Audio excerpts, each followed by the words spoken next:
What's going on, guys? Some exciting news, or at least it's exciting to me. You may or may not think it's exciting. You can let me know at the end of the video. But chess.com just released a new feature called Treasure Chess, and it's basically where you can create NFTs of your chess games. So let me switch over here. If you've never heard the term NFT, it's right here. You go, Chess NFT Marketplace. NFT, I believe, stands for non-fungible token. It's essentially a digital asset that's unique. And so if you own that digital asset, you're the only person who owns it. So it's different than if I'm looking at a chess game and I take a screenshot, right? And I could say, oh, I have a screenshot of this game. Well, anyone else could do that too, right? There could be 10,000 other people who took the same screenshot. We all have the same thing. An NFT, it uses like blockchain technology, which is what they use for Bitcoin. And basically there is a way to track and keep track of each individual NFT that's created, and no one else can have the exact same one as you. So when you play a game, you can turn it into an NFT and then you can sell it on this marketplace. So before we keep reading this article, let me just switch over here. This is the Treasure Chess main site, okay? And this is the home page. And here is an example of one of these NFTs. So let me actually move my face to the other side. You can see this person won. It says lucky timeout. They won the game. It's right here. And this is the only version of this that's going to exist. Now, I wouldn't personally buy this particular NFT because this means nothing to me. But sometimes these games actually can have some value. So for example, Magnus Carlsen plays a game against, I don't know, Hikaru or somebody, and it's a really interesting game, and it goes down to the last move, and there's a cool checkmate at the end, right?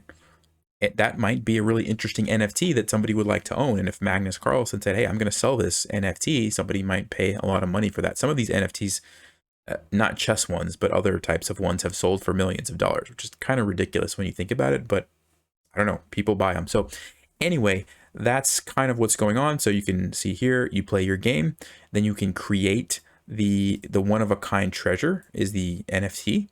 And then you can list it on the marketplace and you can collect and buy, you know, other ones. And so you've got different people that might make them. And here are some examples of some of the newer ones that were created. And so I'm just over here on the marketplace now, scrolling through some of these other ones. And there's one that I want to show you. This one right here, let me move my face again back over to this side. See this one here at the top? I beat Hikaru, and it's Hikaru's rapid rating account. And if you click on that, it shows his account, and here's the NFT that's been created. And if I click on, actually, I don't know if you can see that. Let me go back. Back over here. If you click on this link at the bottom there, you can see it, the match number. It'll take you right to the game, and you can see it's actually Hikaru's account. This is the game. We can go through it and see what happened. It's a long game, 62 moves.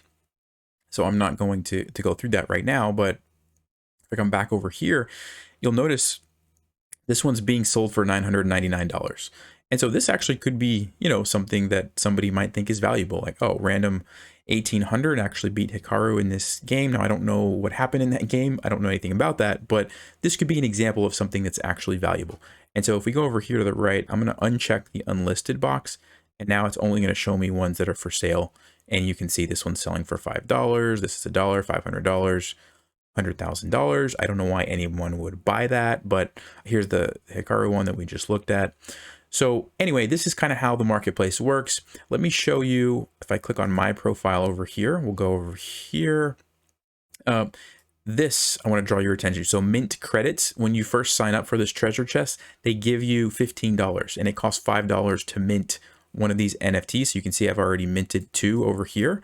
That's why I have $5 left. I haven't put any money in of my own yet, but this one I'll show you guys, against Captain Obvious, is a game that I played back in 2011, October 1st. This was my first game on chess.com. So when I first created a chess.com account way back then, I played this guy. I guess I started at rated 400 and got 936 points because it's provisional rating at that time, so your rating jumps around. So I thought that would be an interesting one to create, and so I created this here. Now, my plan was to list it for sale, but let's see. Yeah, I'll show you. I don't think it's going to let me. So let's say I put $50. I click list. I confirm. Yeah, see, this is what I was noticing. Both players must sign in before this treasure can be listed. So I'm signed up for treasure chest, but apparently Captain Obvious is not. And so because they are not signed up, it's not going to let me list it. So that's a little bit interesting. You have to have both people on board. I assume that as more people hear about this and get involved, you'll have more opportunities to actually mint these, or list them for sale, I should say. It's already minted into an NFT, but I can't sell it unless the other person is participating in this treasure chest. But let me jump back for a second to this page. And now that you kind of have an idea of what this is all about, I want to go through some of these notes. So it's an opt-in program. No one will be able to sell an NFT with your username and avatar if you don't opt in to participate. So that's what we just noticed when I was trying to sell that one, because that person hasn't opted in yet. I guess I couldn't sell it. Chess.com makes no money. It all goes to basically the people selling the NFTs. And there's a royalty structure, which we'll talk more about in just a second. It's further down. And let's see. Okay. So what it is, I kind of already showed you. There's the marketplace where you can buy and sell the NFTs. What do they look like? We kind of already looked at some of those. Achievements, something I didn't talk about. So you'll notice on, here's a better picture, on the bottom here, well, I can't highlight it, but you've got Mythic Winner, God Mode Glitch, Utter Disrespect. There's different things that, depending on what you did in the game, they will give you these little achievements. And so that's what it is. And then depending on, I guess, how many achievements you can get different levels. So like this one's a mythic. So whatever they did had a lot of points and they got a mythic. I'm not sure how much that matters, but it's there. Who can create treasures? Basically, if you played the game, you can create it. Now, you can't sell it unless both people are participating in the treasure chest. So that's going to be interesting to see how many people, like I said, take that up. How do you mint them? Yeah, I'll go ahead and show you that on the platform over here. So I'll go to my account and it shows me, if I scroll down, all the games that I've played. And so, for example, let's just say this game right here, I click on it. If I wanted to, I could put in a title, test, and then I would click mint. I'm not going to do it because I don't want to waste my $5 for my last mint on this game. But if I, for whatever reason, really liked this game, this is how I would do it. All right, so let's go back over here. Once you minted your treasure, you can't edit or change its name. Okay. Listing and gifting your treasure. So that's what I mentioned. You have to have both players participating, otherwise it won't let you. And that makes sense because it's going to have their name and their, rating, the moves that they played for that game. And so if they don't give permission, again, it makes sense. Buying treasures, I kind of already showed you that, but I'll come back over here. You can go to the treasure tab. Here's the marketplace. And if you check this so that you only see ones that are for sale, like I mentioned, these are the ones that you can buy. Okay. Coming back here, what else is there? Oh, this is interesting. So the fees and the royalty. So when you initially sell your treasure, you get 100%. So if I were to list one for $50, I would get all $50. But then after it keeps being sold, so for example, some John Doe comes along, buys it for me, and then sells it to someone else, I'm going to get 5% every time there's a sale. Because I played the game. So that's kind of cool. And let's see, using them outside of the treasure chest marketplace. So when you have NFTs, they're actually, like I said, digital assets. And there are other NFT marketplaces besides just treasure chests. This is a specific one that just lets you buy and sell chess NFTs. But there are other marketplaces like Cargo Build, OpenSea, many others where you can buy and sell NFTs there as well. So I'm going to be honest with you, I'm not an expert on NFTs. I haven't bought and sold too many of them. I have dabbled a little bit, and I think it's interesting. But you do kind of have to get the right game. Like if you just start minting random games that you played, most likely nobody's going to want to buy them, right?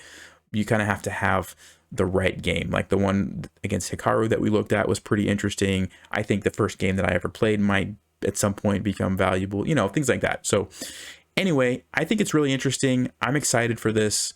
And yeah, let me know what you guys think. I think my next to-do thing as far as this is concerned is I'm going to try to hunt down this person and see if they can sign up, because I would like to list this and I can't unless they sign up for treasure, chess. So I'm going to try to hunt them down. And then maybe this other game too. Actually, I didn't show you this one. This is another one that I created. I was just kind of testing it out. This was a game that had a cool end game. It had a nice checkmate at the end. And so I created this one. I think this was just a random bullet game. But anyway, yeah, Pretty interesting stuff. Just came out earlier today, so check it out if you haven't. The website is treasure.chess.com. And no, I'm not like sponsored to do this video or anything like that. I just thought it was interesting. And yeah, anyway, let me know what you guys think. Stay sharp, play smart, take care.